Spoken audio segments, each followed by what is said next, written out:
ત્વમેવ માતા ચ પિતા ત્વમેવ બંધુ ચ સખા ત્વમેવ વિદ્યા દ્રવિણમ ત્વમેવ સર્વં મમ દેવ ત્વમેવ સર્વં મમ દેવ. હે મુખં કરોતિ વાચાલં પંગું લંઘયતે ગિરિં યત્કૃપા ત્વમહં વંદે સર્વાનંદં વૃષાત્મજં પરમાનંદં વૃષાત્મજં. અનંત બ્રહ્માંડના અધિપતિ સર્વાવતારી પૂર્ણ પુરુષોત્તમ શ્રી સ્વામિનારાયણ બાપા, શ્રીજી સ્વયં મૂર્તિ શ્રી અબજી બાપા, શ્રી યોગેન્દ્રવર્ય સદગુરુ શ્રી ગોપાળાનંદ સ્વામી બાપા, અજોડ મૂર્તિ સદગુરુ શ્રી નિર્ગુણદાસજી સ્વામી બાપા, નિડર સિદ્ધાંતવાદી સદગુરુ શ્રી ઈશ્વરચરણદાસજી સ્વામી બાપા, શ્રી સ્વામિનારાયણ ગાદીના આદ્ય આચાર્ય પ્રવર જીવનપ્રાણ શ્રી મુક્તજીવન સ્વામી બાપા, વેદરત્ન આચાર્ય શ્રી પુરુષોત્તમ પ્રિયદાસજી સ્વામીશ્રી મહારાજ, તેમજ જ્ઞાન મહોદધિ આચાર્ય શ્રી જીતેન્દ્ર પ્રિયદાસજી સ્વામીજી મહારાજની પરમ કૃપાથી આપણ સર્વને સ્વામિનારાયણ બાપા ચરિત્રામૃત સાગર ગ્રંથની કથાનો લાભ પ્રાપ્ત થયો છે. ભગવાન જે લીલાઓ કરે છે તે અનેક જીવોના હિતને માટે છે, પરોપકારાય છે. જીવની અવળાઈનો પાર નથી અને ભગવાન અને મોટાની દયાનો પણ પાર નથી. ભગવાન દયાળુ છે, કૃપાળુ છે. જીવ અજ્ઞાની છે, અસમર્થ છે. ભગવાન સમર્થ છે. છતાં પણ જીવ ભગવાન આગળ પોતાની તાકાતનું, બુદ્ધિનું, બળનું આ બતાવતા હોય છે અને ભગવાન અને મોટાની આગળ એ હંમેશા પરાસ્ત થાય છે. છતાં પણ ભગવાન અને મોટા બહુ દયાળુ છે, કૃપાળુ છે, એવા જીવોનું પણ કલ્યાણ કરે છે. જે કોઈ મલ હતા એ બધા જ મલને એમ જ હોય, મારામાં જેવી શક્તિ છે એ બીજા કોઈનામાં નથી. લોકમાં કહે છે કે બ્રહ્માએ બુદ્ધિ અંધારે વહેંચી છે. સૌને એમ છે કે મારે સવાસેવ છે. ક્યારેય કોઈની ફરિયાદ એવી નહીં આવી હોય કે બ્રહ્માએ મને ઓછી આપી છે. બધા એમ જ કહે કે મને સૌથી વધારે આપી છે. એમ આ બધા મલને એમ જ છે કે સૌથી બળ તો મને જ ભગવાને આપ્યું છે. મારામાં બળ છે એવું બીજા કોઈનામાં બળ નથી. મારામાં જેવી કળા છે એવી બીજામાં કોઈનામાં કળા નથી. પણ ખરું બળ તો ભગવાનનું છે. ભગવાનના બળે કરીને જ બધું થાય છે. નહીં તો સૂકું પાંદડું પણ હણી શકવાને સમર્થ નથી. શેકેલો પાપડ પણ આપણે ભાગી શકીએ એમ નથી. ભગવાન દયા કરે ત્યારે જ બધું જ સાર્થક થાય છે, સિદ્ધ થાય છે. જરૂર જીવ મનુષ્ય પ્રયત્ન કરે જ છે. હું કંઈક કરું, હું કંઈક કરી બતાવું, મને આમાં આવડત છે, મને આવું ફાવે છે, હું આવું કરું, આમ કરું, તેમ કરું. પણ સફળતા ભગવાન અપાવે તો જ મળે છે. અધિકાર ક્રિયા કરવાનો ખરો, પણ ફળ તો આપનારા, ફળ પ્રદાતા ભગવાન છે. એટલે જ્યારે જ્યારે પણ કોઈ પણ આપતકાળ આવે, કંઈ પણ મુશ્કેલી આવે ત્યારે સ્વાભાવિક રીતે જ જીવ છે તે પોતાનું બળ બતાવવા પ્રયત્ન કરે જ છે. જ્યારે દ્રૌપદીના ચીર હરાવવાના પ્રસંગ આવ્યો, ખેંચાવા માટે દુશાસન પ્રયત્ન કરે છે, ત્યારે દ્રૌપદીએ સાડી પકડી રાખવા માટે પ્રયત્ન કર્યો, છૂટી ગઈ. છેલ્લે છેલ્લે દાંતથી પણ ભીડીને પકડી રાખવા પ્રયત્ન કર્યો, એ પણ રહી નહીં. કોઈ આધાર ન રહ્યો, કોઈ ઉપાય ન રહ્યો, બચવાનો કોઈ માર્ગ ન રહ્યો. ત્યારે આખરે ભગવાનને સંભાળ્યા, ભગવાનને પ્રાર્થના કરી, ત્યારે ભગવાને 999 ચીર પૂર્યા છે. અશક્યનું શક્ય બન્યું છે. અહીંયા અયોધ્યામાં ઘનશ્યામ મહારાજ સાથે જે કોઈ મલ યુદ્ધ કરવાને માટે આવે છે, યુદ્ધ કરે છે, નિષ્ફળ જાય છે, હતાશ પામે છે, પણ ભગવાનના યોગમાં આવ્યા છે ને, એની નજરમાં જે જીવ ચડ્યો એને ભગવાન મૂકતા નથી. ભમરો તોલમાં આવ્યો છે. એને કેન પ્રકારે કરીને પણ ભગવાનને મોટા આવા જીવોના પણ કલ્યાણ કરતા હોય છે. કેમ કલ્યાણ કરવું, કેવી રીતે કલ્યાણ કરવું, ક્યારે કલ્યાણ કરવું, ક્યાં લાવીને કલ્યાણ કરવું, શું કરવું, એ ભગવાન જાણે. એ એમનું કામ છે, આપણું કામ નથી. પરંતુ તાત્પર્ય તો એટલું જ છે કે આપણે આપણું બળ ન રાખતા ભગવાન અને મોટાનું બળ રાખીને એમને સંભાળીને આપણે દરેક કાર્યો કરવા જોઈએ. જે કંઈ સેવાઓ હોય, જે કંઈ ફરજો હોય, એ બધી જ ફરજોમાં હે ભગવાન આપ કરતા બનો. આપ કરતા બનીને અમારું જીવન દિવ્ય બનાવો અને અમને સફળતા અપાવો. આપણે એક ડગલું ચાલીએ છીએ ને ભગવાન 10 ડગલા શું 100 ડગલા ચલાવી દે છે.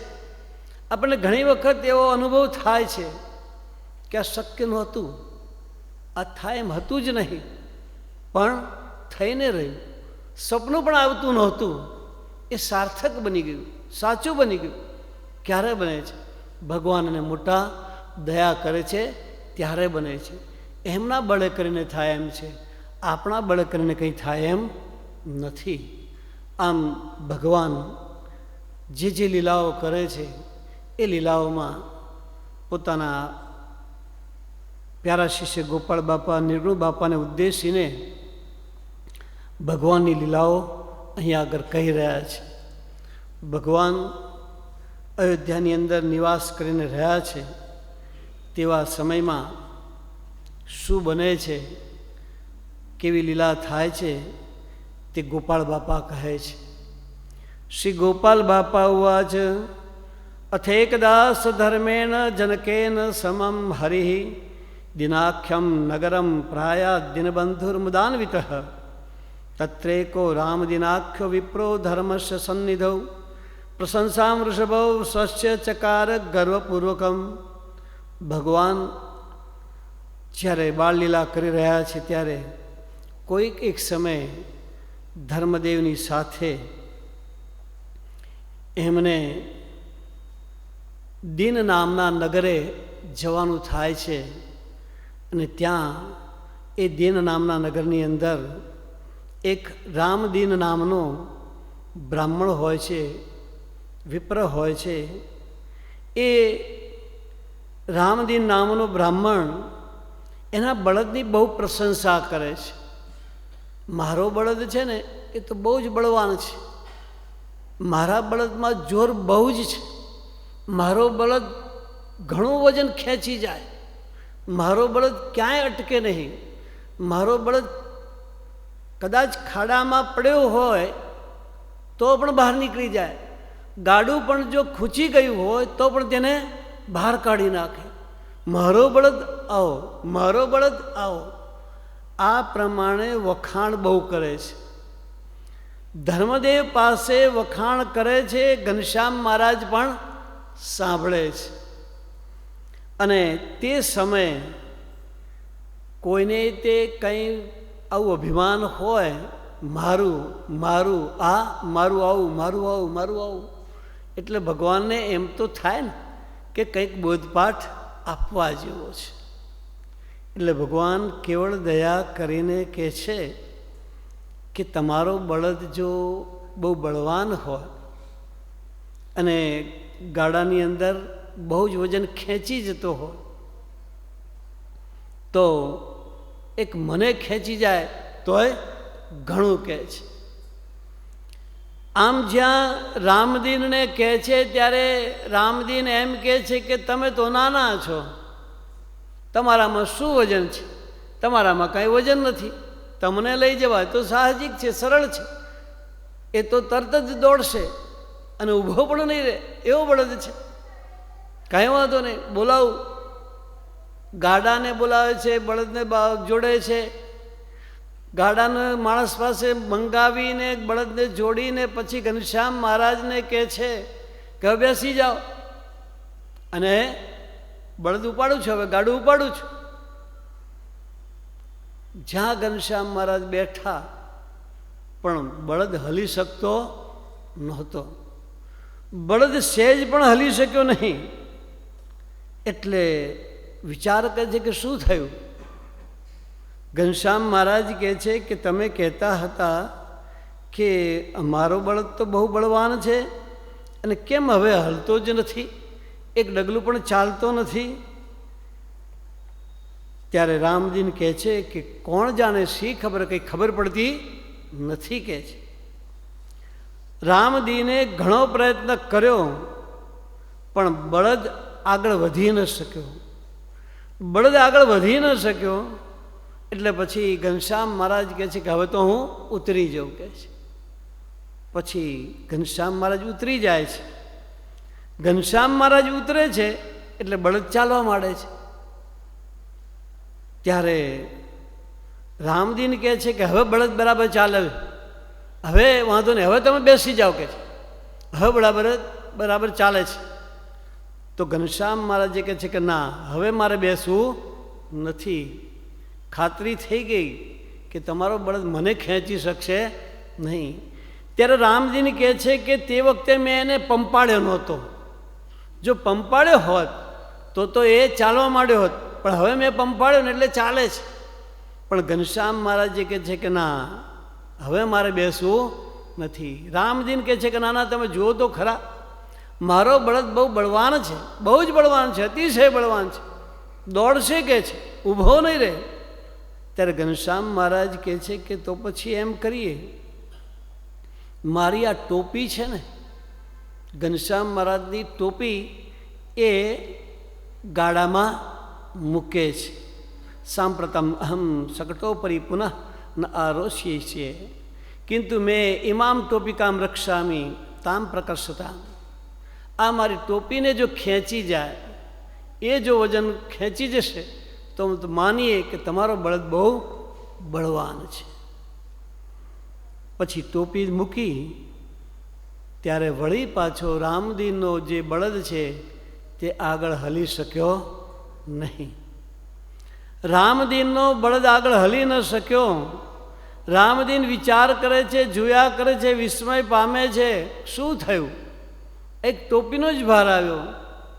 ઘનશ્યામ મહારાજ કહે છે કે હવે તમે તમારા બળદને પંપાળો ને, બરાબર પંપાળીને આગળ દોડાવો કે છે. પણ રામદીન બળદને પંપાળે છે, ડચકારે છે, છતાં પણ બળદ આગળ વધતો નથી. બળદ આગળ વધતો નથી. એટલે પછી ઘનશ્યામ મહારાજ કહે છે કે સારું, ટોપી પાછી લઈ લીધી. અને ટોપી લઈ લીધી એટલે બળદ આગળ ચાલ્યો. રામદીનનો ભાઈ ત્યાં તે સમયે માતાદીન પણ ત્યાં ઊભો હતો. એ આ બધું જોતો હતો. માતાદીને એના ભાઈ રામદીનને કહ્યું કે સમજાય છે, આ બધું જે થયું એમાં કંઈ ખબર પડે છે? ઘનશ્યામ મહારાજને ખેંચી ન શક્યા એ તો ઠીક છે, પણ એમની ટોપીનો ભાર પણ ખેંચી શકતો નથી. તો આ બળદ તારો કેવો છે? બળદ તો બરાબર છે રામદીન, પણ આ ઘનશ્યામ મહારાજ છે ને એ બહુ ચમત્કારી છે, એ ઐશ્વર્યશાળી છે.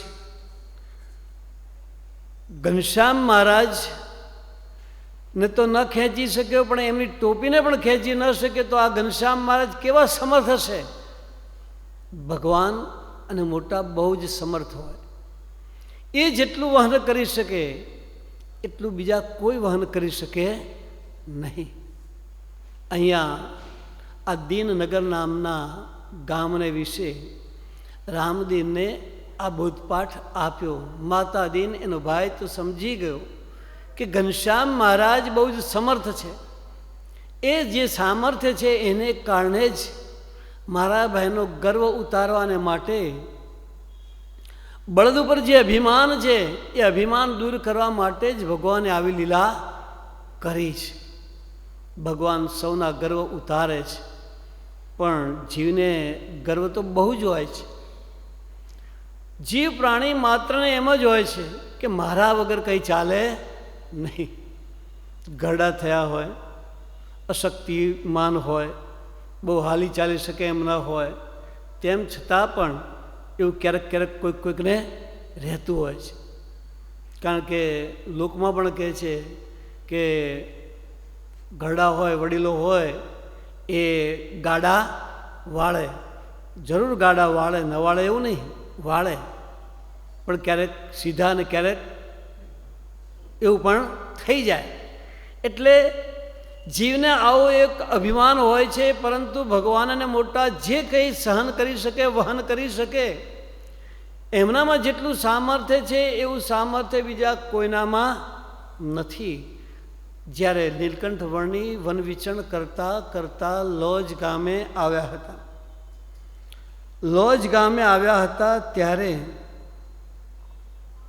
નીલકંઠ વર્ણી લોજની અંદર મુક્તાનંદ સ્વામી પાસે રહે છે અને આશ્રમની સેવા કરે છે. છાણ લઈ આવે, પાણી ભરી આવે, આ બધું કરે છે. એવા સમયમાં બાજુના શીલ ગામથી હરિભક્તો આવ્યા અને મુક્તાનંદ સ્વામીને કહે છે કે મુક્તાનંદ સ્વામી, અમારી સાથે સંતોને મોકલો. અમારા ગામમાં ભક્તોને બધાને ચીભડા ઘણા થયા છે અને એ ચીભડા અહીંયા લાવીએ, એનું અથાણું કરો, એટલે કોઈક પ્રસંગ હોય ત્યારે જમવા આપવામાં સાનુકૂળ પડે. ચીભડા ઘણા થયા છે, સંતોને મોકલો. મુક્તાનંદ સ્વામી સંતોને મોકલવા માટે તૈયારી કરે છે. ત્યારે નીલકંઠ વર્ણી કહે છે કે મુક્તાનંદ સ્વામી, આમાં સંતોને તકલીફ આપવાની જરૂર નથી.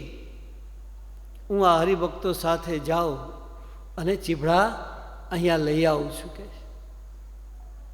એક તો વન વિચરણ કરીને આવેલા અને આ પ્રદેશમાં પહેલા આવ્યા છે. મુક્તાનંદ સ્વામી વિચાર કરે છે કે રામાનંદ સ્વામી છે નહીં અને નીલકંઠ વર્ણીને આવી રીતે બહાર મોકલવા એ પણ બરાબર નથી. તમે અહીંયા રહો, સંતો જશે અને ચીભડા લઈ આવશે. પરંતુ નીલકંઠ વર્ણીએ બહુ આગ્રહ કર્યો અને હરિભક્તોની સાથે શીલ ગામે એક ગયા. શીલ ગામે ગયા, ત્યાં ગયા ત્યારે ખેતરની અંદર જે ચીભડા થયા હતા તે તો ઘણા હતા, ઢગલો હતા. નીલકંઠ વર્ણી હરિભક્તોને કહે છે કે મોટો ચલાખો લાવો, કપડું મોટું લાવો અને એમાં બધા ચીભડા ભરો. કહે છે એમાં બધાના ચીભડા ભરાવડાવ્યા. એમાં બધા ચીભડા નાખીને ગાંસડી બાંધી, પણ તોય થોડા ચીભડા હજુ રહ્યા, હજુ થોડા ચીભડા હતા. એટલે બીજી એક નાની ગાંસડી બાંધી. મોટી ગાંસડી બાંધી એ લગભગ 16 મણ જેટલી વજનવાળી હતી. આટલા એ ચીભડા હતા. નીલકંઠ વર્ણી કહે છે કે આ જે મોટી ગાંસડી છે તે મારા માથા ઉપર મૂકી દો. કહે છે. હવે હરિભક્તો પણ વિચાર કરે છે કે એક તો એકલવડિયું શરીર, તપ કરીને હમણાં આવ્યા છે, નવા નવા મંદિરમાં આવ્યા છે અને એમની ઉપર આટલું વજન મૂકવું, મુક્તાનંદ સ્વામી વઢે, રામાનંદ સ્વામી વઢે, આવું કરાય નહીં. પણ નીલકંઠ વર્ણીએ બહુ આગ્રહ કર્યો. નીલકંઠ વર્ણીએ બહુ આગ્રહ કર્યો અને એના કારણે હરિભક્તોને એ ઘાસડી નીલકંઠ વર્ણીના માથા ઉપર મૂકવી પડી. ન છૂટકે મૂકી તો હજુ પેલી એક ઘાસડી તો બાકી રહી. એક બીજા હરિભક્તને માથે મુકાય અને પછી નીલકંઠ વર્ણી અને એ હરિભક્ત લોજ ગામ તરફ આવવા માટે નીકળ્યા. લોજ ગામ તરફ આવવા નીકળે છે ત્યાં થોડો જ માર્ગ ચાલે છે. તેવા સમયમાં સાથે જે હરિભગત હતા એમના માથે તો નાની ઘાસડી હતી, 2 મણની જ ઘાસડી હતી. પણ એ એમ કહે છે કે વર્ણી, એ વર્ણી આ વજન ઉપર ઉચકાતું નથી, વજન બહુ છે. આ 2 મણની ઘાસડી પણ મારાથી ઉચકાશે નહીં, શું કરું કહે છે. ત્યારે નીલકંઠ વર્ણી કહે છે કે આ મારા ઘાસડા ઉપર તમે ઘાસડી મૂકી દો. તો કે કેવી રીતે મૂક્યા, તો બહુ મોટો ઘાસડો છે, મૂકવી કેવી રીતે. ત્યારે નીલકંઠ વર્ણી કહે છે કે કોઈક ટેકરો આવે ને તે ટેકરા ઉપર ચડી અને એની ઉપર આ મૂકી દેજો.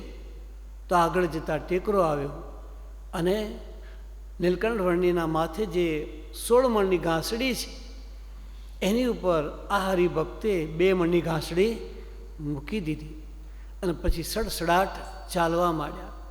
જ્યાં લોજ આવ્યું, લોજનો જે આશ્રમ આવ્યો અને આશ્રમનું જે ડેલું આવ્યું, પણ ડેલું તો બહુ કંઈ મોટું હતું નહીં, એના તો 16 મણનો ઘાસડો હતો.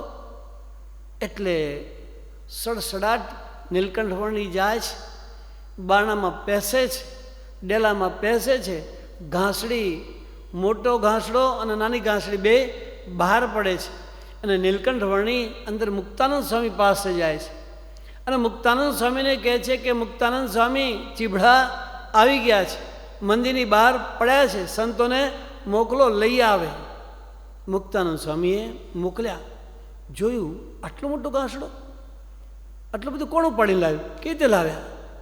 મુક્તાનંદ સ્વામીને વાત કરી ત્યારે પેલા હરિભક્તે બધી વાત સમજાવી. વાલા બંધુ, ભગવાનની લીલા બહુ જ ગહન હોય છે. 16 મણની ઘાસડી, 16 આના, 100% ભાર ભગવાન એને મોટા જ ઉપાડી શકે, આપણે ઉપાડી શકીએ નહીં. પરંતુ આપણે આપણી 2 મણની ઘાસડી, આપણી 2 મણની ઘાસડી આપણા સ્વભાવની, આપણી રુચિની, આપણી રજૂઆતની, એ જો એમને ઉપડાઈએ નહીં ને તો ઘણું છે. સત્સંગનો ભાર, સંપ્રદાયનો ભાર બધો જ એમને વહન કરવાનો હોય છે અને એ જ ઉપાડી શકે, એ જ સહન કરી શકે, એ જ બધાને નિભાવી શકે, એ જ બધું ચલાવી શકે. નહીં તો આપણે એક સ્થળ, અમે સંતો હોઈએ કે સંતો, હરિભક્તો હોય તો હરિભક્તો, કોઈ પણ હોય, પણ જે કંઈ એક ભાગ છે, વિભાગ છે, એ પણ સંભાળવો અઘરો પડતો હોય, થાકી જવાય. ક્યારેક ક્યારેક તો કંટાળો આવી જાય. પણ ભગવાન અને મોટા, આખો સંપ્રદાય, આખો સત્સંગ, કેટલા પ્રકારના હરિભક્તો, કેટલા પ્રકારના પ્રશ્નો, કેટલી બધી રજૂઆત, કેટલી પ્રાર્થનાઓ, બધાને નિભાવવાનું કામ, બધાને ચલાવવાનું કામ, બધાને સંતોષ આપવાનું કામ કોણ કરી શકે. એ 16 મણની ઘાસડી, એ 100% ભાર ભગવાન અને મોટા જ ઉપાડી શકે, આપણે ઉપાડી શકીએ નહીં. આજે પણ આપણે વિચાર કરીએ છીએ, આજે પણ, કે સ્વામી બાપાએ જે વહન કર્યું, વેદરત્ન આચાર્ય સ્વામીશ્રી મહારાજે જે આપણે બધાને પાળ્યા પોષ્યા અને આપણે સાચવ્યા, વર્તમાન સમયે જ્ઞાન મહોદધિ આચાર્ય સ્વામીશ્રી મહારાજ પણ આપણને સાચવે છે, નિભાવે છે, આપણી બધી રજૂઆત, આપણી પ્રાર્થનાઓ બધી સ્વીકારે છે અને આપણને લાભ આપે છે. એ જ આપી શકે, આપણે આપી શકીએ નહીં. એક ભારત દેશ પણ ચલાવવો અઘરો પડી જાય. હો ભાઈ, તો બીજા બધા વિદેશો ને એના ટાઈમો ને એ બધા, ક્યારેક તો કોઈક તો જ્યારે તકલીફ પડે ત્યારે બહુ સૂઝે નહીં, અત્યારે ફોન થાય કે ન થાય, શું કરવું, કેમ કરવું, હા ના, કંઈ ન ખબર પડે. તકલીફ હોય, મુશ્કેલી હોય, એટલે આ મુશ્કેલીમાં તત્કાળ ફોન કરે. પણ અહીંયા તો કેટલા વાગ્યા હોય કે આપણે ત્યાં ફોન કરીએ ત્યાં કેટલા વાગ્યા હોય, શું ચાલતું હોય, આપણને ક્યાં ખબર પડે, કેવી પરિસ્થિતિ હોય, કંઈ ખબર ના પડે. છતાં પણ એ કેટલું આપણને સાહજિક રીતે આપણા પ્રશ્નો સોલ્વ કરીને આપણને જે સંતોષ આપે છે.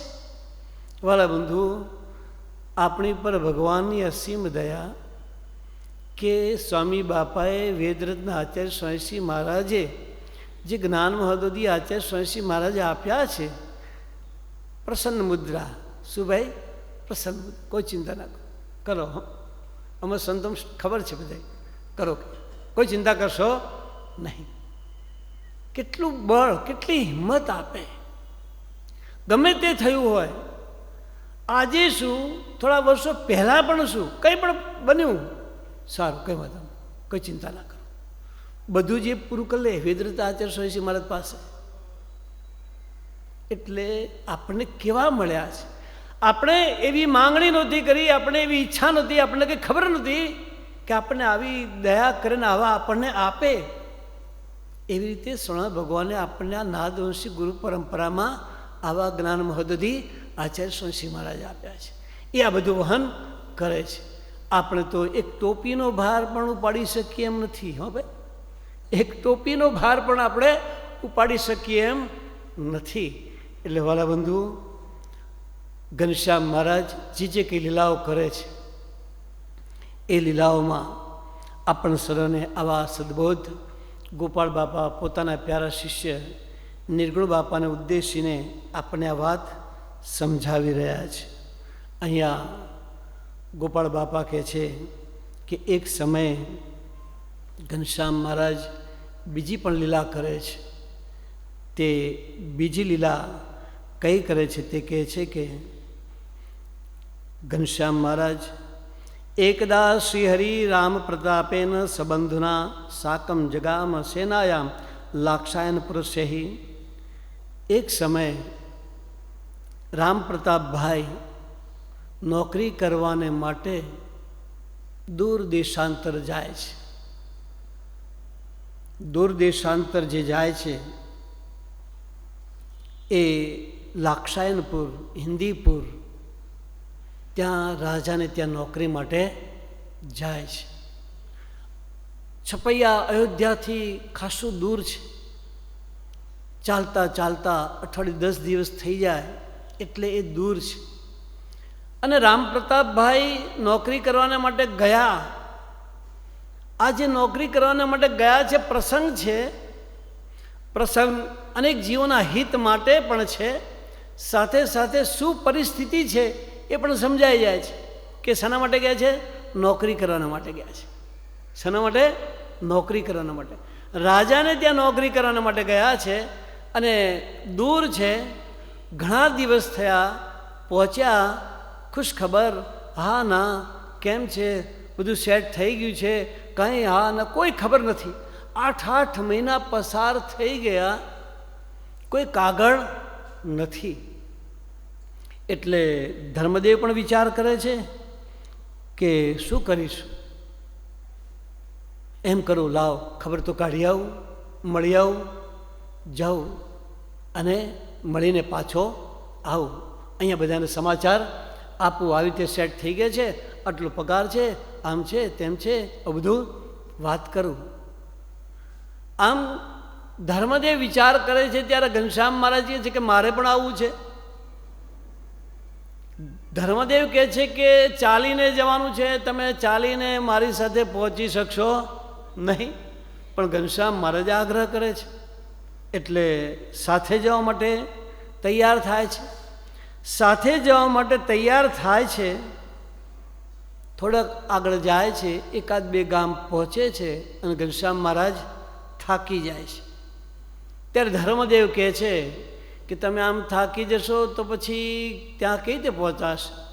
હજુ છપૈયા દૂર નથી, તમે ઘરે પાછા જાઓ. ત્યારે ઘનશ્યામ મહારાજ કહે છે કે ના, મારે ઘરે પાછા જવું નથી, મારે તો ભાઈ પાસે આવું છે. પછી તો ઘનશ્યામ મહારાજ સડસડાટ ચાલવા માંડ્યા અને ધર્મદેવ અને ઘનશ્યામ મહારાજ એ હિન્દુઈપુર લાક્ષાયનપુર આવ્યા અને રાજાને મળે છે. રાજાને મળે છે ત્યારે રાજાને વાત કરે છે કે આવી રીતે આવ્યા છે અમારા પુત્ર, પણ કોઈ ખબર નથી ક્યાં છે, અમને મળશે. ત્યારે રાજા કહે છે કે અમારે બીજા રાજા સાથે ઝઘડો ચાલે છે, અમારી જમીન પચાવી પાડી છે, એટલે એ જમીનના ઝઘડા બાબતે સૈનિકોને લઈને, લાખ સૈનિકોને લઈને એ ત્યાં દૂર લડાઈ માટે ગયા છે. ત્યારે ધર્મદેવ કહે છે કે ઘનશ્યામ મહારાજ તમે અહીં રોકાઓ, હું ત્યાં જઈને મળી આવું અને ખબર અંતર લઈ આવું. પણ જેમ અગાઉ ઘનશ્યામ મહારાજ સહમત થાય નહીં, સાથે ગયા. બંને સાથે જવા માટે તૈયાર થયા. રાજાએ બધી વ્યવસ્થા કરી, વાહનની વ્યવસ્થા કરી અને ત્યાં જાય છે. ત્યારે રામ પ્રતાપભાઈ કહે છે કે આવતીકાલે સવારે લડાઈનો પ્રારંભ છે. હવે મંડાણ મુકાઈ ચૂક્યા છે, રણસિંગું ફૂંકાઈ ગયું છે, શંખ ફૂંકાઈ ગયો છે ને આવતીકાલે સવારે લડાઈ ચાલુ થવાની છે, માટે તમે અહીંયા આગળ રોકાશો નહીં, તમે પાછા જાઓ. ત્યારે ઘનશ્યામ મહારાજ કહે છે કે એ માટે તમે થોડા આવ્યા છે. ઘનશ્યામ મહારાજ એટલા માટે તો આવ્યા નથી, પણ ઘનશ્યામ મહારાજ જે હેતુ માટે આવ્યા છે એ હેતુ રામ પ્રતાપભાઈને કહે છે કે રામ પ્રતાપભાઈ, મોટા ભાઈ, જ્યેષ્ઠ ભ્રાતા, આ જે લાખ સૈનિકો છે ને એના બદલે 8000 સૈનિકો ત્યાં લઈ જાઓ અને 8000 સૈનિકોને લઈ જઈને બરાબર ગોઠવી દો અને એક ઈશારામાં બધાએ બંદૂકો ફોડવી અને બધાએ બંદૂકો ફોડે, ફાટ ફાટ ફાટ ફાટ ફાટ ફાટ ફૂટે. 8000 સૈનિકોની બંદૂકો ફૂટે, વારાફરતી આમ એક આમ ફૂટીને ફૂટી, ફૂટીને ફૂટી, ફૂટીને ફૂટી, ત્યાં તો બીજી ફૂટે, એવી રીતે ફૂટે. પછી જુઓ કે છે શું થાય છે. આવી રીતે ઘનશ્યામ મહારાજે વ્યૂહરચના કરાવીને બીજા દિવસે જ્યાં આ પ્રમાણે કરાયું ત્યાં દુશ્મન જે સૈન્ય હતું તે બધું જ અવાક થઈ ગયું. આ તો શું છે? આ તો બહુ જ લઈને આવ્યા છે, સૈનિકો બહુ જ છે અને એમની પાસે તોપ મારો બહુ જ છે, ગોળીઓ બહુ જ છે, આપણે જીતી શકીશું નહીં. પોતાના હથિયારો, જે કંઈ સાધન સામગ્રી, ઘોડા, હાથી વગેરે બધું જ્યાં ત્યાં મૂકીને ભાગ્યા. જીવ બચાવવાને માટે ભાગી ગયા, જીવ બચાવવાને માટે ભાગ્યા. અને પછી તો આ તો જીત થઈ ગઈ, જીત થઈ ગઈ. જે જમીન લેવાની હતી, જે કરવાનું હતું તે થઈ ગયું. અને પછી થોડું ઘણું તો ચાલે જ, લૂંટફાટ પણ ચાલે. ગામમાં બીજા કોઈ રહે ના હોય, એ પણ ભાગી ગયા હોય. એટલે સૌને જેને જે ભાવ્યું તે સૈનિકોએ લીધું પણ ખરું. અને ઘનશ્યામ મહારાજે પણ લીધું. ઘનશ્યામ મહારાજે તો દહીં લીધું. શું લીધું? દહીં લીધું.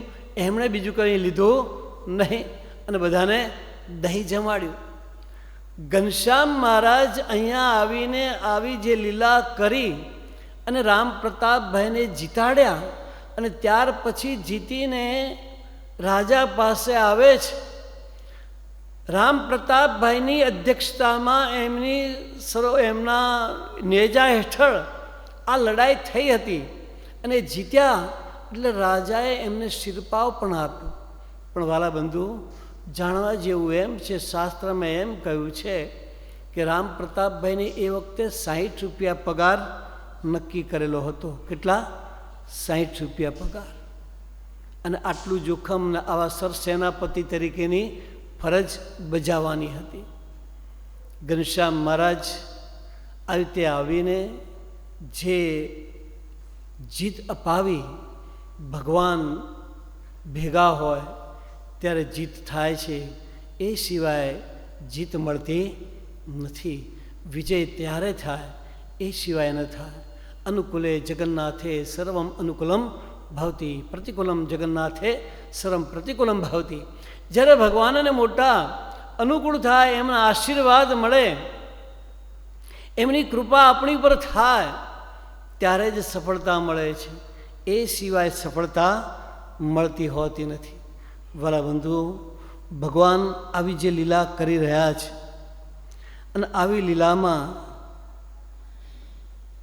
ઘનશ્યામ મહારાજે છેક છુપૈયાથી ત્યાં હિન્દીપુર જઈને રામ પ્રતાપભાઈને વિજય અપાવડાવ્યો. અને ઘણા સમયથી આવ્યા હતા. તેથી પછી ધર્મદેવ રાજાને કહે છે કે હવે થોડા દિવસની રજા આપો, અમે અમારા વતનમાં જઈએ. અને વતનમાં આવે છે. કહેવાનું તાત્પર્ય એ છે કે ભગવાને જે આ લીલા કરીને જે યશ અપાવ્યો, એવી રીતે યશ ભગવાનને મોટા અપાવે તો જ મળે. નહીં તો આ જીવ તો એવો છે કે ક્યારેય ભગવાનને મોટાને કરતા માનવા એકદમ તૈયાર થાય નહીં. પણ કંઈક અનુભવે ત્યારે એમ થાય કે ના, ભગવાન અને મોટાના આશીર્વાદ લઈએ તો જ સફળતા મળશે, નહીં તો મળશે નહીં. ભગવાન અને મોટાના આશીર્વાદથી જ બધા કામ થતા હોય છે. એમ ઘનશ્યામ મહારાજ આ લીલામાં આપણને સમજાવી રહ્યા છે. ગોપાળ બાપા પોતાના પ્યારા શિષ્ય નિર્ગુણ બાપાને ઉદ્દેશીને એ વાત સમજાવે છે. વાલા બંધુ, સણા ભગવાનના સમયમાં સુરતની અંદર અર્દેશર પારસી એ ભગવાનના પરિચયમાં આવ્યા અને ભગવાન પ્રત્યે એમને સ્નેહભાવ થયો. સણા ભગવાન એ ભગવાન છે, દિવ્ય છે, ચમત્કારી છે. એમના પ્રત્યે અહોભાવ પ્રગટ થયો. તેથી આ અર્દેશરે પોતાને ત્યાં પધરામણી રાખી. ભગવાન કેવળ કૃપા કરીને અર્દેશરના મુકામે પધરામણીએ જાય છે. એમના ઘરે જઈને એમને લાભ આપે છે, સુખ આપે છે. અર્દેશર બહુ ભક્તિભાવવાળા હતા. આજે આપણે જોઈએ છીએ કે જેટલા જેટલા પારસીઓ છે, એમનું જીવન જો જોઈએ તો ભક્તિપરાયણ હોય છે. એટલે આ અર્દેશર પારસીનું પણ એવું હતું. ભગવાન પોતાના ઘરે આવ્યા અને આવો લાભ આપ્યો. કલ્પના નહોતી કે આવી રીતે લાભ મળે, પરંતુ ભગવાને દયા કરીને લાભ આપ્યો. તેથી અર્દેશરની આંખો ભીની થઈ ગઈ હતી અને બે હાથ જોડીને પ્રાર્થના કરે છે કે મહારાજ, આપે બહુ દયા કરી, મારા ઘરે આવીને મને જે સુખ આપ્યા, લાભ આપ્યા. ભલા બંધુ, અહીંયા જે લાભ મળે અને પોતાના ઘરે જે લાભ મળે એ કંઈક જુદો જ લાભ હોય છે. એ આપણે દરેકને અનુભવ છે. એ જે સંભાળવું હોય છે, એ જે બધી સ્મૃતિઓ હોય છે, એ જે કે પ્રાર્થના, જે અંગત મિલન હોય છે, એ કંઈક ન્યારું જ હોય છે. એટલે આ અર્દેશર પણ બહુ જ ગદગદિત થઈ ગયા અને ભગવાનને પ્રાર્થના કરે છે કે હવે આવો યોગ ફરી ક્યારે મળશે? આજે આપણે મને લાભ આપ્યો, પણ હવે યોગ ક્યારે મળશે? ત્યારે ભગવાન કહે છે કે તમે જ્યારે સંભાળશો ને ત્યારે અમે આવીશું કે છે. પછી ભગવાનને આ પ્રાર્થના કરે છે. ત્યારે ભગવાને આ પ્રાર્થના સાંભળીને એમના ઉપર દયા કરી. ત્યારે અર્દેશર છેલ્લે છેલ્લે વિદાય આપતા હતા ત્યારે ભગવાનના ચરણોમાં માથું નમાવા જાય છે. ત્યારે પોતે જે માથે પાગ બાંધી હતી તે પાગ નીચે ઉતારે છે અને ભગવાનના ચરણોમાં માથું નમાવ્યું. ભગવાનના ચરણોમાં માથું નમાવ્યું અને કહેવા લાગ્યા કે દયાળુ, આટલી બધી અનહદ કૃપા કરી આપે, આ દીન સેવક ઉપર બહુ દયા કરી, મને સુખ બહુ લાભ આપ્યા, બહુ કૃપા કરી, વારંવાર પધારજો. ત્યારે ભગવાને તે સમયે પોતાના માથે પણ જે પાગ પહેરેલી હતી, એ ગુલાબના તોરાયુક્ત પાગ હતી, એ પાગ ભગવાને પોતાના માથા ઉપરથી ઉતારી અને અર્દેશરે તે વખતે પાગ ઉતારી રાખેલી હતી, માથા ઉપર હતું નહીં, એટલે ભગવાને પોતાની પાગ અર્દેશરને પહેરાવી દીધી. અર્ધેસરને જે આ પહેરાવી દીધી પાઘ, એટલે તરત જ એ તો પાઘ હાથમાં લઈ લીધી, આ તો પ્રસાદીની છે, અને આપણે કંઈ પહેરાય નહીં. આંખે અડાડી, માથે લગાવી, છાતીએ અડાડી નમસ્કાર કર્યા અને વળી પાછા ભગવાનને પ્રાર્થના કરી છે કે પ્રભુ બહુ દયા કરી, આપે જે મને આ પ્રસાદી આપી આ તો ક્યારેય ભૂલાય એમ નથી. ત્યારે ભગવાન કહે છે કે હે અર્ધેસર, તમે તમારા હોદ્દાનું માન મૂકીને સુરતના કોટવાલ તરીકે હતા, એક રાજા તરીકે હતા, છતાં પણ તમે તમારું બધું જ માન મૂકીને અમારા પ્રત્યે જે આવો ભક્તિભાવ રાખ્યો છે, સેવક બનીને તમે જે વર્ત્યા છો, અમારી રાજસવારીઓમાં જે કંઈ તમે શોભા કરી છે તેને લઈને અમે તમે જેમ કહેશો ત્યારે, જ્યારે કહેશો ત્યારે આવો લાભ આપીશું, અને આ પાઘને તમે સાચવજો. આ પાઘ છે એને મોટા મોટા સંતો અને મોટા મોટા હરિભક્તો બધાએ દર્શન કરવાના માટે આવશે અને મોટું સંભાળણું થશે, તીર્થરૂપ બનશે. આજે પણ જોઈએ છીએ કે ભગવાને જે પાઘ આપેલી છે એ પાઘના દર્શન કરવાના માટે અસંખ્ય સંતો અને હરિભક્તો જાય છે. વાલા બંધુ, અર્ધેસરને આવો લાભ આપ્યો, આ સુખ આપ્યા, ત્યાર પછી ભગવાન સ્વધામ પધાર્યા અને 15 વર્ષ પસાર થયા. ભગવાન સ્વધામ પધાર્યા છે, 15 વર્ષ વીતી ગયા છે, અને અર્ધેસર સુરતની અંદર જે મોભો છે, જે કોટવાલ તરીકે એ ફરજ બજાવી રહ્યા છે, એમાં એમની ઉપર એક આરોપ આવ્યો. એ આરોપ મોટી રકમની ઉચાપતનો આરોપ આવ્યો. આ મોટી રકમની ઉચાપતનો આરોપ આવ્યો એટલે એ ફરિયાદ લિયોર્ડની પાસે ગઈ અને મુંબઈથી એ મિસ્ટર વિલિયમ હાર્વર્ડ પણ આવ્યા અને અર્ધેસરના બચાવ માટે, વકીલાત માટે એમણે પણ પ્રયત્ન કર્યા. હવે બન્યું એવું કે 29/11/1844ની રાત્રે શ્રીજી મહારાજ સવારે વહેલી સવારે અર્ધેસરને દર્શન આપે છે. દર્શન આપે છે અને ભગવાન કહે છે કે અર્ધેસરજી, આવતીકાલે સવારે સરકાર તમને તમારો હોદ્દો સન્માનપૂર્વક પાછો આપશે. જે કે તમારા ઉપર કલંક લાગ્યું છે, જે કે આરોપ લાગ્યો છે, તે આરોપ દૂર થશે. આવતીકાલે ન્યાય કરવામાં આવશે.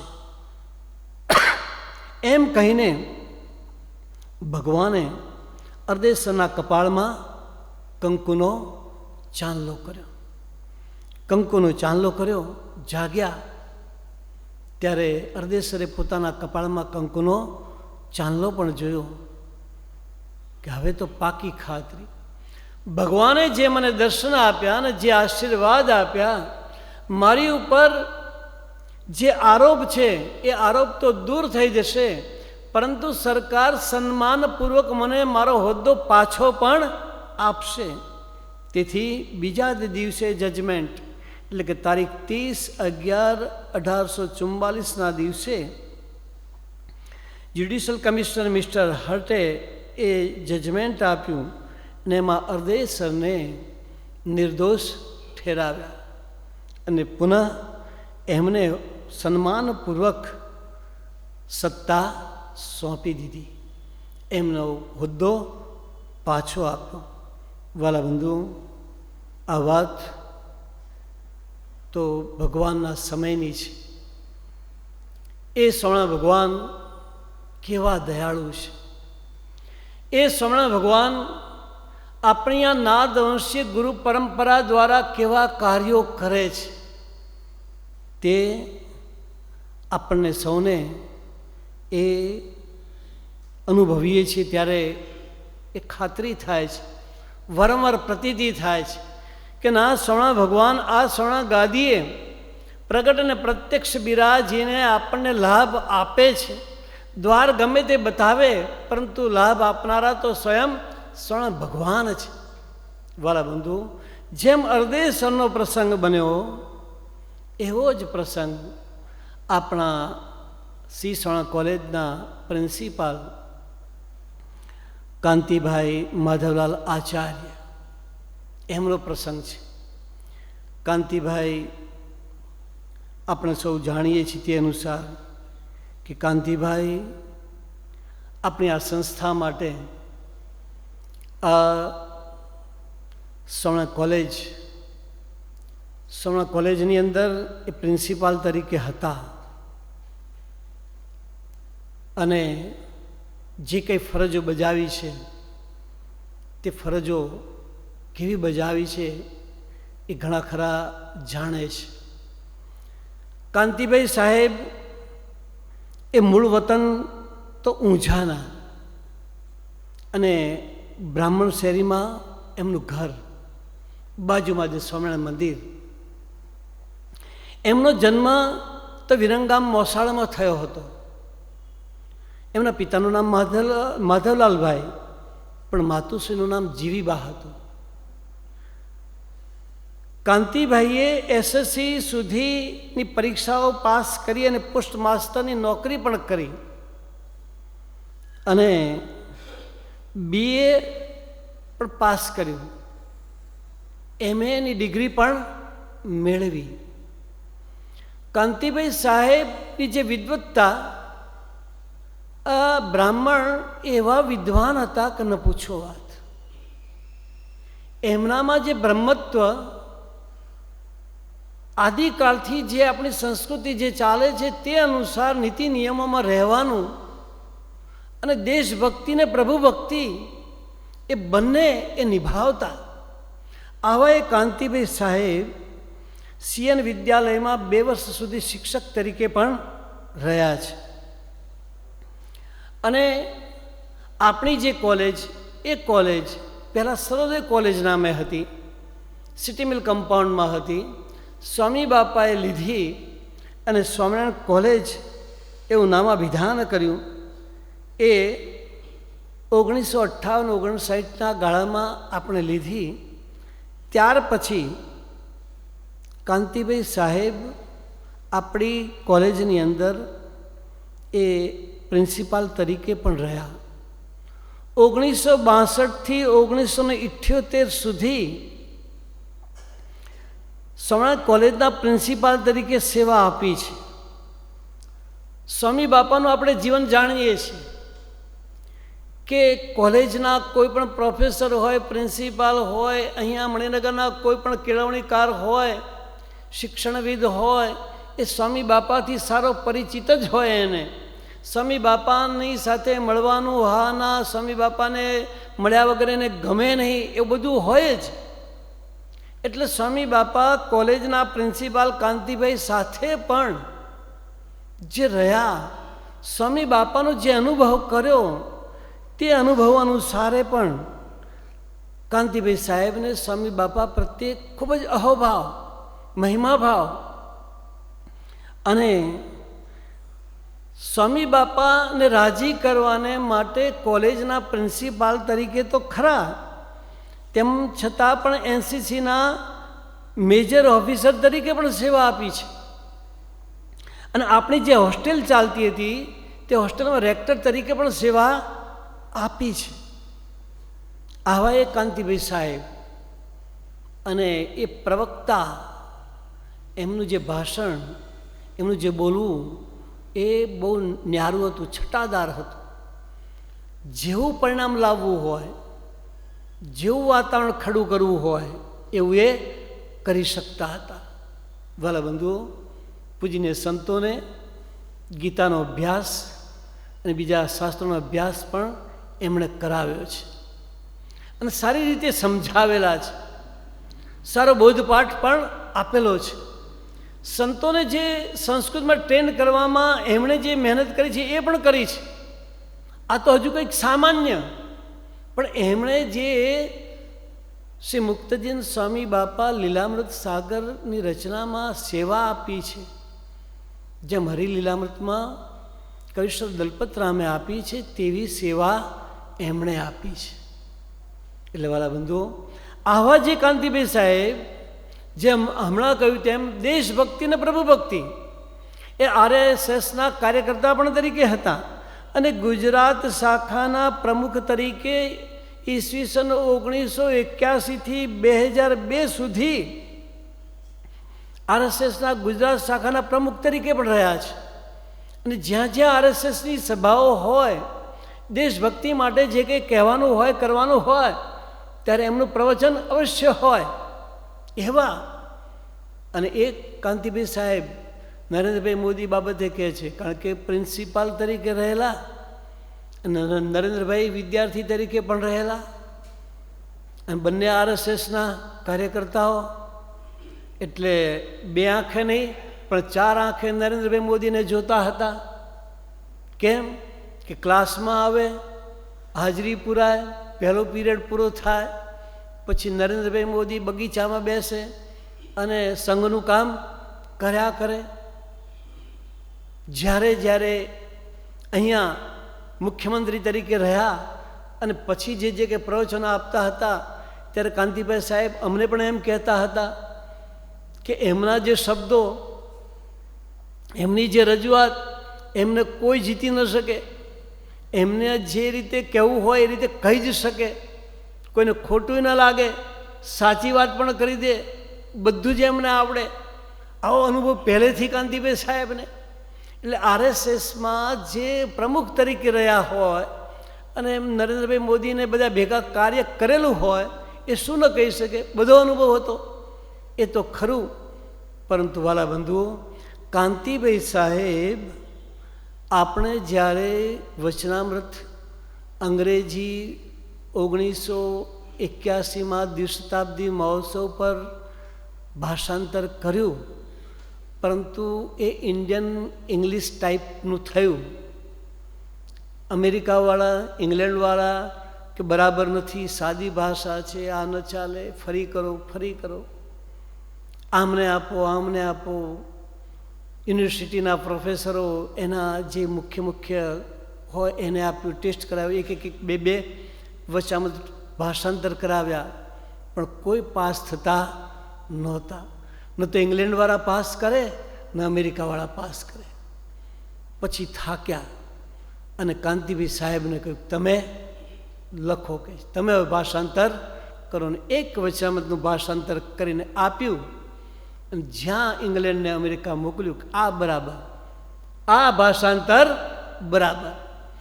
તો એ કાંતિભાઈ સાહેબની અંગ્રેજીમાં પકડ પણ કેવી, સંસ્કૃતમાં પકડ પણ કેવી, ગુજરાતીમાં પકડ પણ કેવી, એવા એ કાંતિભાઈ સાહેબ. એ કાંતિભાઈ સાહેબ આવા વિદ્વાન છે, જ્ઞાતા છે, આટલી નામના છે, આવા બ્રાહ્મણ છે.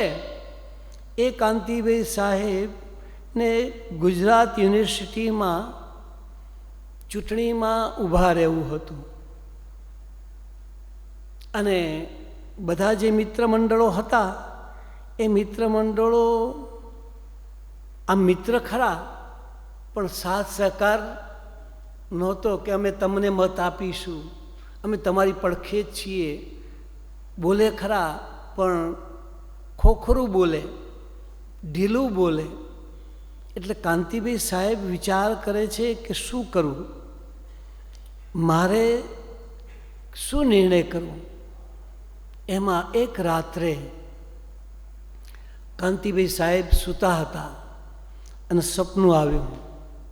એમાં શબ્દો આવ્યા, અશક્ય લાગતા એવા અને કરવા જેવા કામ કરવામાં સારા માણસો ઉત્સાહ નથી કેળવતા. તેથી ગજા વગરના અને હલકા માણસો જે તે ક્ષેત્રનો કબજો લઈ બેસે છે, પરંતુ કામ કરવા જેવું હોય તો તે કરવા કમર કસવી જ. પછી ભલે ને તે મુસીબતોથી ભર્યું કે અશક્ય લાગતું હોય, આખરે કરતા હરતા તો શ્રી હરિ છે. એટલે આપણે શ્રીહરિને કરતા બનાવી તે જેમ રાખે તેમ રહેવું અને દેખાડે તે જોવું. આ શબ્દો સાંભળ્યા ત્યારે કાંતિભાઈને ખાતરી થઈ ગઈ કે આ શબ્દ, આ સ્વર, આ ટોન તો મુક્ત જીવન સ્વામી બાપાનો છે. કાંતિભાઈ સાહેબને સપનામાં સ્વામી બાપાએ દર્શન આપીને આ આશીર્વાદો આપ્યા. કાંતિભાઈ સાહેબને એમ હતું કે યુનિવર્સિટીની અંદર જે કંઈ થોડું ઘણું આગું પાછું ચાલે છે તે મારે ચાલવા દેવું નથી, સારા કામ કરવા છે. અને સારા કામ કરવામાં તો 100 વિઘ્નો આવે છે, 99 નહીં, 101 આવે, પણ 99 તો આવે જ નહીં. એટલે હતાશ થયા હતા. અને એવા સમયમાં સ્વામી બાપાએ આ શબ્દોથી આશીર્વાદ આપ્યા. આશીર્વાદ આપ્યા એટલે સવારે પછી નાહી ધોઈ પૂજા કરી અને રોજના નિયમ મુજબ સ્વામી બાપાની મૂર્તિ હતી તે માથું નમાવે અને પછી જાય. સ્વામી બાપાના આશીર્વાદ મળ્યા એટલે એમણે ચૂંટણીમાં ઊભા રહેવાનું નક્કી તો કર્યું અને ચૂંટણીમાં ઊભા રહ્યા. પરંતુ હજુય એમ જ હતું કે જીતવાની કોઈ આશા નથી. બીજા બધા જે વર્તુળો છે, જે લોબીઓ છે, કે ને બધા લોબી, આની લોબી, નાની લોબી, એ બધી લોબી તો બીજી તરફ જ છે. પણ સ્વામી બાપાએ જે વચનો કહ્યા છે તે અનુસાર જે થશે તે ભગવાનની જેમ મરજી. જ્યારે જજમેન્ટ આવવાનું હતું, નિર્ણય આવવાનો હતો, એ દિવસે સવારે પણ કાંતિભાઈ સાહેબ નાહી ધોઈ પૂજા કરી જેમ રોજ સ્વામી બાપાની મૂર્તિને માથું નમાવે તેમ માથું નમાવ્યું અને પછી જવા માટે તૈયાર થયા. જ્યાં માથું નમાવીને આમ ફરે છે ત્યાં ઘરના બધા હતા એ જોવે છે કે આજ તો બહુ આનંદમાં છો. માનો ના માનો તમારી જીત લાગે છે. કપાળમાં ચાંદલો કર્યો છે એટલે તમે આજે જીતી ગયા લાગો છે, એટલે જ તમે કપાળમાં ચાંદલો કર્યો છે. કાંતિભાઈ સાહેબે કપાળમાં ચાંદલો કર્યો નહોતો, એ ચાંદલો કરતા નહોતા. પરંતુ આજે રોજ જે સ્વામી બાપાના ચરણમાં માથું નમાવે છે એમ આજે પણ માથું નમાવ્યું હતું અને સ્વામી બાપાએ ખુદ ચાંદલો કરી દીધો હતો. તે ઘરનાએ બધાએ જોયો. ઘરનાએ બધાએ જોયો એટલે આ કહ્યું. અને પછી કાંતિભાઈ સાહેબે પણ દર્પણમાં જોયું કે મેં તો ચાંદલો કર્યો નથી, કેમ કે છે આ બધા? તો ચાંદલો હતો. એટલે કાંતિભાઈ નક્કી થઈ ગયું કે આજે જીત મારી જ છે, વિજય નક્કી જ છે. વાલા બંધુઓ, સ્વામી બાપાના આશીર્વાદે કરીને, જેમ સ્વામી ભગવાનના આશીર્વાદે કરીને અર્ધેસર પારસીને ભગવાને ચાંદલો કર્યો, એમ સ્વામી બાપાએ કાંતિભાઈ માધવલાલ આચાર્યને દિવ્ય સ્વરૂપે આવીને ચાંદલો કરી દીધો અને વિજય અપાવી દીધો. ભગવાનના જ્યાં આશીર્વાદ મળે, ભગવાન જ્યાં ભેગા ભળે ત્યાં હંમેશા વિજય હોય છે, લક્ષ્મી હોય છે, શોભા હોય છે, બધું જ હોય છે. એટલે આપણ સર્વને એવા ભગવાન મળ્યા છે કે આપણી ઉપર એમની એવી કૃપા છે કે એ કૃપાના કારણે આજે આપણે સૌ ન્યાલ બનીને એમની છત્ર છાયામાં આપણે સૌ રાજી કરવાને માટે કથા, વાર્તા, ગુણગાન આપણે ગાઈએ છીએ. સ્વામી ભગવાન અહીંયા આવી રીતે પોતાના ભક્તોને, પોતાના યોગમાં જે કોઈ આવતા હોય તે બધાને જે લાભ આપી રહ્યા છે, ધર્મદેવ પણ લાભ આપી રહ્યા છે, એમ સૌ ઉપર ભગવાનની દયા લાભ આપે અને ભગવાનને પ્રાર્થના કરવાના માટે, ભગવાનને રાજી કરવાના માટે સૌ મજરા પણ કરે. આજની જે આજે શ્રાવણ માસની ચાતુર્માસની કથાનો આજે બીજો દિવસ છે, ત્યારે આજનો ગઈકાલનો પ્રસાદ અને આજના પ્રસાદની જાહેરાત માટે આપ્યું છે. તારીખ 26/8/2024 સોમવારનો પ્રસાદ ઠક્કર પ્રફુલભાઈ રામજીભાઈ તરફથી હતો. નિમિત્ત હતું ભગવાન બાપા, સ્વામી બાપાની પ્રસન્નતાર્થે, અને એમના હસ્તે હતા વિનોદભાઈ ઉજમસિંહભાઈ ઠક્કર.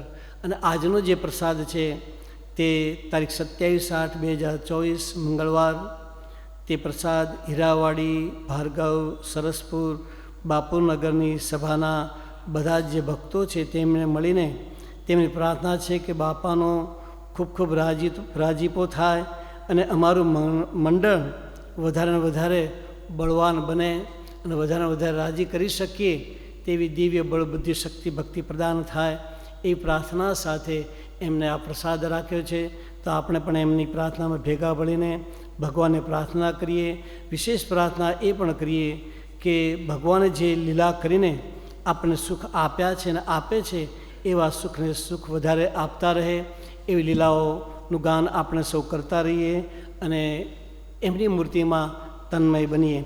ઇતિ શ્રી સ્વામિનારાયણ આદ્ય આચાર્ય પ્રવર સનાતન ધર્મ સમ્રાટ ધર્મ ધુરંધર અષ્ટોત્તર સહસ્રો પ્રમોજીયન પ્રાણ શ્રી મુક્તિજીયન સ્વામી બાપા વિરચિતે શ્રી સ્વામિનારાયણ બાપા ચરિત્રામૃત સાગરે શ્રી કારણ સત્સંગ શાસ્ત્રે પ્રથમ પ્રવાહે સૈનિકેભ્યો ધર્મ શિક્ષા નામ ત્રિચત્વારિંશતમસ્તરંગ અક્ષરધામનાધિપતિ સ્વામિનારાયણ બાપાની જય. ઘનશ્યામ મહારાજની જય. હરે કૃષ્ણ મહારાજની જય. સહજાનંદ સ્વામી મહારાજની જય. બાપાશ્રીની જય. સદગુરુ શ્રી સ્વામિનારાયણ આચાર્ય ધર્મ ધુરંધર પરમ કલ્યાણ